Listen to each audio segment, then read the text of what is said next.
Welcome to Who Knows the Unknown, where I take you through the thoughts and stories of mine and many others throughout this podcast. Welcome today as your host, Saran Ross, leads you today with this special guest star. Yo, it's Malik. Y'all know me, you might not. Yes, sir. Today we will be taking you through just how we think, how we think about life as a perspective overall. Like we have two specific philosophies pulled up, stoicism and nihilism, but we'll talk about that later. But, I just want to ask you first, personally, this first question. How do you think about life?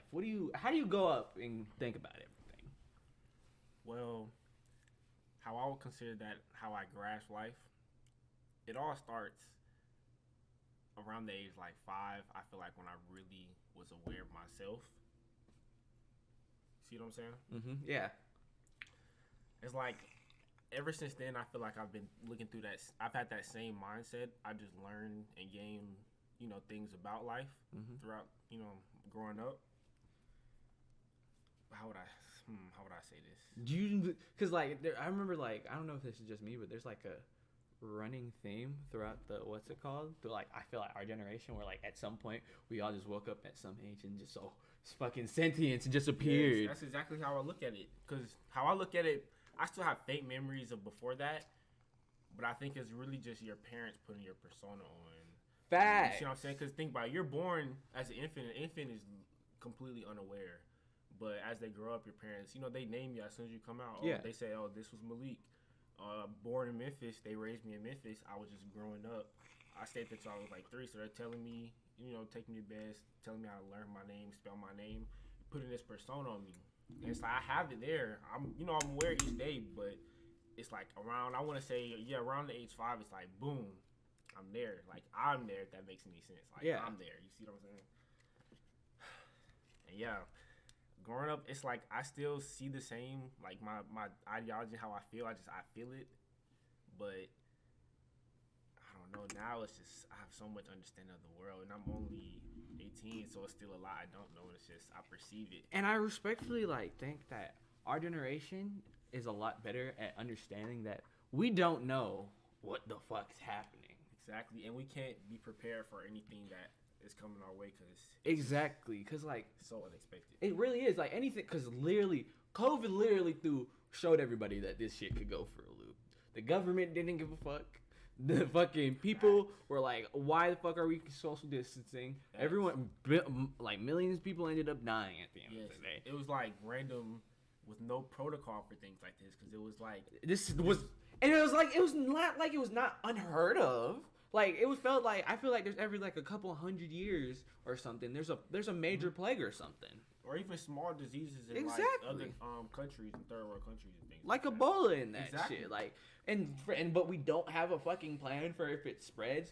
But that's a different topic. That is a different topic. This is a very different topic. Facts. But I feel like as young, I feel like that sentience thing, respectfully. I grew up in Albuquerque, New Mexico. For Miss Hamilton, you don't know. But growing up there, I feel like I grew a sense of consciousness at a very younger age, because I don't feel yes, I agree it was 5 preschoolish, but I feel like more towards not even a sense of consciousness. I gained a sense I've always been a rebellious soul. I picked that up since I ever met you. Yes, respectfully, I've always been a rebellious soul, but I feel like that rebellious spirit kicked in from the ages primarily because respectfully, I was getting bullied. I was the only black kid in white schools type shit. They fucking didn't like niggers. Growing off that, I feel like I had to get a perspective damn, this is what the world is like. It can be very cruel from a young age, respectfully, and growing up not in the best environments either. Exactly, in the school, and you have to go to school. It's you can't even escape. You go there, it's a whole different story. Exactly, and you weren't even prepared because you're a kid. You don't know shit. You don't understand the generations of oppression that's gone behind that. If that makes sense. Facts, and that's why I respect. Did it just stop? Yeah, it just stopped. But oh well. Should we restart it? I don't want to. Nah, I don't want to either. I'll just put it as part 2. All right, this part Fix was in the post. fact. Oh, I'll actually have to edit. Ew. That's no, you might as well. That's a skill you can pick up. Yeah, might as well. But back to what I was saying. I feel like Sorry about that. it's all good. I don't care. This is not professional. Oh God. Like I said, sorry about that. Like as if I have I was so 50 into it, million though. I was so into thousand. 50 million thousand fucking annual listeners. But like growing up in New Mexico as the only black kid type shit, it definitely gave me a sense of like, damn, I'm gonna kick, the world's gonna kick me at any fucking chance, respectfully. Cause like, growing up, I say this all, I don't think I say this enough. You, AJ, and Josh were like literally, besides Boom and like maybe 1 or 2 other people, oops, I hit my microphone, in New Mexico, were literally like my closest friends I've ever had out of like these like 17 years. And I'm talking about like close as if in like, I've never like, I never felt like I could truly be myself around any other people type shit close. That's like how, cause like no one else, like everyone else told me constantly, shut the fuck up. Shut the fuck up. You can't be heard. Shut the fuck up or your shit doesn't matter. You're just a big brute. Literally, I was a big brute of fucking school, nigga. The big brute? Yes, I was the big, And like. you were the scrap dude too? I was the scrap dude. I was the big brute, cause respectfully, and at my age, I was the tallest nigga. So I'm like. Oh yeah, that makes sense.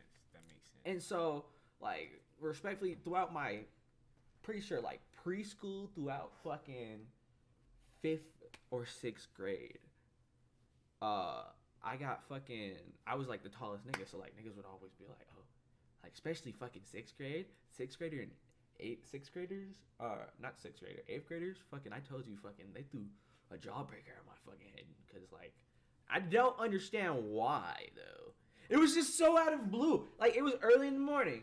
And, like, just because, I don't know, I was literally only black kid, constantly picked on. I'm not going to equate it to just being black kid, but I feel like it was just, like, just the why. It was some OD shit. Like, some shit you see on Cartoon Network. Stop bullying. Oh, God, like OD shit. Like, nigga, why are you throwing a jawbreaker? Like, it was a jawbreaker, like, a full jawbreaker. Bro. At my fucking head. I'm like, for what fucking like hard, purpose? like on some like. Yes, at the back of my head, and I literally was pissed.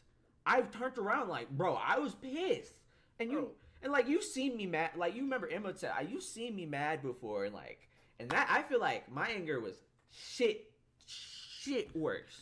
Yes, like you had one of them icy red, bro. Type shit, you know what I'm saying? Yes, that's respectfully because I remember like before like I did Taekwondo and all that shit. That's why. Like, I literally, like, bro, I got in a fight with my cousins. I've gotten in a fight with 2 of my cousins. One of them I don't talk to. My family cut off completely because that nigga did some fuck shit. And another nigga, and my other cousin, she just had a baby. But she was just bossy. You know, like, I was like 10 or 12. She's like 14, 15. You know how girls are. They're bossy. And she's bigger than me. She tried fucking with me. And so, you know, she gave me like a fucking bruise on my knee and a scratch on my arm. And I gave her a bump on her head on some like scrap type shit. You know, I say something, ding, ding, ding, ding. But no, respectfully, like it was just kind of like that growing up. So I don't know, going from that to Emotep, where like everything's like kind of peaceful. Yeah. That's why I feel like y'all niggas. That was the perfect environment for it. Yes, it was like I feel like Josh and them. I would not want to be in there for the like AJ and Josh and them and all y'all niggas. I would not want to be in there. I barely survived the 2 years I was there. Yeah. But like it added a sense of like self-harmony in a path. It added kind of like a destination. Exactly. Especially after all you went through. Facts. But man, what was it like on that flight to Atlanta when they said you're going to be living there? Like, what were you thinking? Like, looking like I broke down crying on all my family members. Dang.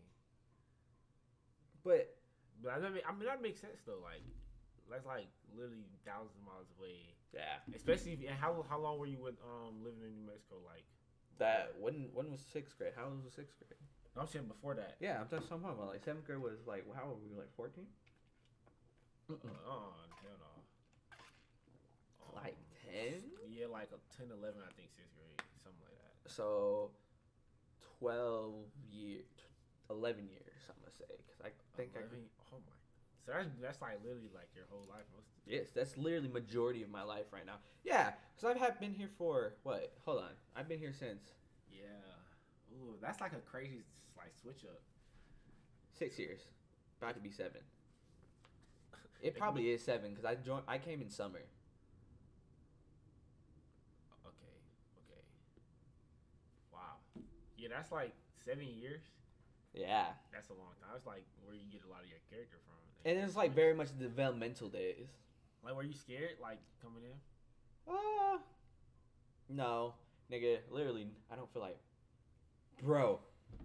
I didn't have fear. I don't feel like I had an understanding of fear for a very long time, like respectfully, because I didn't fear. I didn't really fear. I don't fear death really, because I grew up with going around like death at like a normal age, which just leads perfectly into the next topic. What about that? But we'll go into that in a second. I don't really fear death in like a way like in that it's like, oh, it's something that I should fear. I think death is something that like it's something that everything happens. It's just bound to happen because you can't. As literally, we're watching a show. You have no power. Over Yeah, it. we're literally watching a show about trying to escape death and Yes. the risk that. The risk that comes with that. And Miss Hamilton, if you're listening, or anyone else out here, if I ever post this, watch Full Metal Alchemist Brotherhood. Holy shit! 100%. It's a great show, great anime. It's beautifully made. First intro's amazing. The rest of those intros are shit though, so you can respect Agree. those. Agree. Okay, but like besides like, I feared my dad. Not really, because like I fought my dad before. Respectfully, have you fought your dad? Mm-mm. No, I wouldn't fight your dad either. My dad is pretty swole. Like, But my dad was swole too, but like he's not like tall. my dad wasn't. It was never that type of relationship. Like, I would get mad. And like, then he'll tell you go to your room type shit. Yeah, it's like. Is the that what only it's time like that- for her? It's like The only time they really like did some like on like they had to like set me straight is when I did some fuck shit. Like I can still remember being young, with like first grade. Like I would do like I have a perfect story for you growing up, bro. Mhm. Gainesville, Georgia. This is before Emma took me. So white school. But Gainesville was more southern white people, so there's not. You know what I'm saying? It's like it's here, but I didn't experience it, or I was too young to understand. Anyway, going into it, this is like first grade. My sister has her friend over, right? Mm-hmm. And then we all chilling in her room, and then she kicked me out. Of course, like little brother, she kicked me out with her friend, and then my brother's still in there, so I'm like mad. So I'm like, man, forget this. I walk. And I like slapped the like her what is it called? Oh, her closet door. And it's not a closet door like with a door handle. It's the one where it opens up on both sides. Mm-hmm. And I didn't know it wasn't connected. Like I literally would just slapped it. I didn't know it wasn't connected, and it fell on my brother's head. No. And then my parents had to get on me for that one, bro. I would get on you too. And I still remember they got me because like how it was like you come in on the main floor, our rooms are on the main floor, but it's like a downstairs area. It's like a little bar area, yeah, like a bedroom, the master bedroom, and all that stuff. Yeah, I remember I went down there. They put me on the bed and started whooping my ass. I went upstairs. I just couldn't take that L, bro, because I was like I didn't even mean to. So I had this little toy drawer thing, and I threw it all. And then I think they heard me crash and shit. I just like, oh my gosh, I went crazy. And then I had an ass whooping again. But that's just I needed that. Did the ass whooping contain? Oh, I got a ton of ass whoopings from my dad.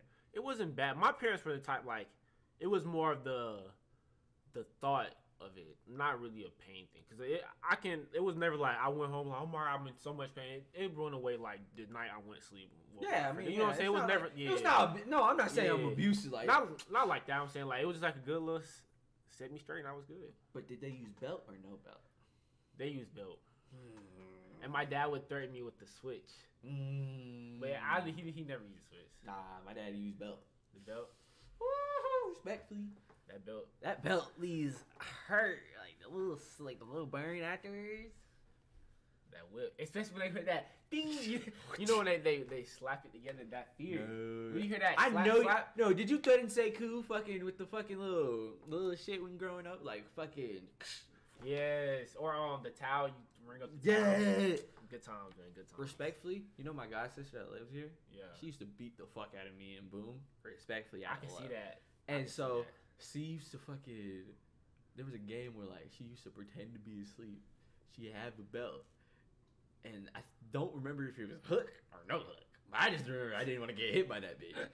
So she would pretend to be asleep. We try to get as close as her as we can, and she fucking woke up. And she would try to fucking hit you. She saw you move. I'm like, bro, what the fuck? And it was fun games. Yes. And respectfully, oh, bro, what are these fucking? I don't even remember what the fuck they're called. That was me. Is the door unlocked? Did we lock the door? I'm not sure. I don't remember what they're called, but they're like fucking giant puffs of fucking, I don't know, like leaves. Think of like clovers, but hardened on the outside. Oh, like it's like on the outside of the leaf. Is it pointy? Not pointy. It's more of like, okay, so it would come off in like a ball shape. It would be a ball shape and it would fall off. I'm pretty sure it would fall off trees and shit. I don't remember what. Oh, it's like it's hard. Yeah, on the outside, but It's like a stick on it. Yeah, I know what you're talking about. but on the inside, like I'm pretty sure they like fell apart fairly easily and like they scattered type shit. And we used to fucking do like, it was me, some niggas in the neighborhood. We used to do fucking like basically like war games with them fucking things and just throw the mows at each other and fucking get down. No, them just hurt, right? I know what you're talking about. Yes, I don't know what type bitches, of tree, but I've seen them before. Yes, them bitches definitely fucking hurt, but those were fucking like my cousin. I have an older cousin, so in Gainesville, like, they're like what 22, 23 now. They were older. That's all I know, and they would get wet rags. Yeah. Ring them up. And just start flinging wet rags and wet towels and start flinging it at people, bruh. No. And like, bruh, you know, you're a little kid, like you want to hit them, but like at the same time, they got that older strength, so they pop you one good time, and you know, like that cry, that kid cry, you know what I'm talking about? Yeah. Where like it comes from the stomach first up into the mouth, and it's like you can't. And man, you make that ugly face. It's like, stuff like moments like that is how I think about life. All right, and we should close that section out. Close that section out. You entertain Miss Hamilton for 30 seconds while I go open this door. Just make up you fucking know. You have a job. Make up a random sponsor from a random fucking company. It better not be fucking named either. And it better be like 30 seconds. Give me my phone. I want a timer too. 30 seconds? 30 fucking second commercial. Hold on. It'll start when I say, and yes, Miss Hamilton, he is being held hostage. Before we ask anything. Give me a second, I'm struggling. Alright, hold on. Alright. Better be a good fucking commercial. Go! Okay, Miss Hamilton. I know you like reading books. You definitely try to push books on us students. I enjoy them, but I struggle to find the time to join them. There's a solution to that. Can't tell you the name of the company, but you can get great reading. You can get the book read to you, and listen to it all night long. Millions of books out there. Time's up! Wait, that was 30 seconds? Yes. My pitch was falling apart, I ain't gonna lie. Oh my god, this is why we can't get sponsors, Malik. 30 seconds, bro. I needed a 30-second sponsor and you couldn't deliver! Bro, hear me out. No! Pack a damn bull. Hear me Disappointment out. bull. Hear me out. No! Hear me out. Hear me out. Okay. This is gonna be a funny ass podcast, so. Facts. You literally said I can't say the name of it. So I just started using stuff. I said a made up name. Oh, so you were screaming at me, bro. And I just Nigga, shut down. I'm sorry, that was a comedy bit, but facts. I thought I said I couldn't say the name, so I was like, I was trying to make They it. panicked. I was trying to make it seem like you could could you guess the name? Oh, well, wait, give me. Okay, so give me your pitch. I was like, you know how Miss Hamilton loves reading books. Okay. And she be trying to like ask us like or books and articles. So I was saying it's a lovely website that how people read the books to you. So we don't have time. So I said I love reading books, but I don't have the time. And we'll name it Readable. Readable, I like that. Yes. All right, but this leads into our second section. What do you think happens after death? Okay. My ideology on it, religion aside, I like the. Or you can go religion. I don't care. I'll rather just how I just think of it. How me personally. Oh, are you not religious? What? Okay, continue. That's a different topic on another time. But anyway, how I just think of it is when the time comes, I know there's a chemical that's released in your brain, so I almost expect it to be like a almost psychedelic trip. Not in the means of like, oh my gosh, you're transcending from the physical to the non-physical. You see what I'm saying? So like, but when you get to the non-physical, it's a feeling of connected nothingness. If that makes any sense to you, it's like it's connective nothingness and knowingness. Like you're going to be knowing what it is, but it's just all one. It's not it's just like an instantaneous thing, and it is what it is. If that makes any sense. I don't know if you heard of this, but have you heard of an ego death? I just seen a TikTok on that today. Facts. Literally. Respectfully, TikToks are great. You saw it too? Yeah. It was like something, I don't know, remember it was exactly what it was about. It was like, but ego death is like when over like. You go through the experience of dying almost. That's what they said. That's basically it's what like. But your body recreates it. Yeah. So respectfully, I understand that because I feel like that would be the most reasonable. That makes the most sense to me. Because like, as much as I want to say, I want to get reincarnated into an anime world as a fucking protagonist, and as if I'm God in my own individual way, I please just give my own soul a piece of that satisfaction, and just put me in like my own little multiverse where I can go with me and my friends throughout different anime adventures. That shit will be like crazy. And we're the protagonists. Holy shit, that would be so fun. Yeah. But that aside, that would be illogical first off. Second off. But it could be anything you want when you think about it with your mind. That's what I like to think. So, like, respectfully, as long as I don't confirm that I'm not going down there or up there, I just want to go somewhere that's, like, fun. Yes. Agree. But yeah, that's my take on what happens after death. What about you? What I think happens after death is I think I'm more of a reincarnation, actually. Because, as you know, I say this all the time, matter cannot be destroyed or created. And so, that being said, I feel like the universe is this birthing sack of God or a greater being that's constantly being created and destroyed. And the only thing that's the expanding of it, like, you know how the universe is technically expanding. The expanding of it is the full creation. So once we die, it's just one of our parts of our souls go throughout the universe, become something else, and it just happens again and again. Because that's why, like, and it makes sense. It's weird. You know what's weird? Why that was such a weird topic to talk about? Why? It's because there's no real knowing, so it's like your brain is like, I don't know about your brain, but my brain is making up stuff that's something I can't comprehend, and it's like it's giving me this feeling. Because your brain, when it doesn't know, it has to come up with a reason. It has to come up with something. You know what I'm saying? Yeah. So it's like the visuals and what I'm thinking. I'm just like, it's weird to think about because it's like, what do you think? My brain is not grasping it. What are you thinking, bro? Like when you were just saying going out through the universe, I just thought like of the visual of like not being a physical. You're just knowing and just almost like flying. Yeah. Flying is the best way you can kind of explain it, but just you know what I'm saying. Get into creative mode. Exactly. Literally creative mode through the universe. That's what I'm seeing. Like I'm just like, and it's like a mix of that and how Full Metal when they find the truth. Mm-hmm. That's exactly how I see it, bro. It's like that while understanding everything. Yes, and In that one cycle. You know what I'm saying? So, okay, Full Metal, respectfully, I love it because like that little fucking truth thing. I don't know what it is yet because I haven't gotten that far. But the truth thing. Did they go into it? Yes, because they have. I mean, they have to because Facts. Edward has to get his body back, and they still have to get his brother back.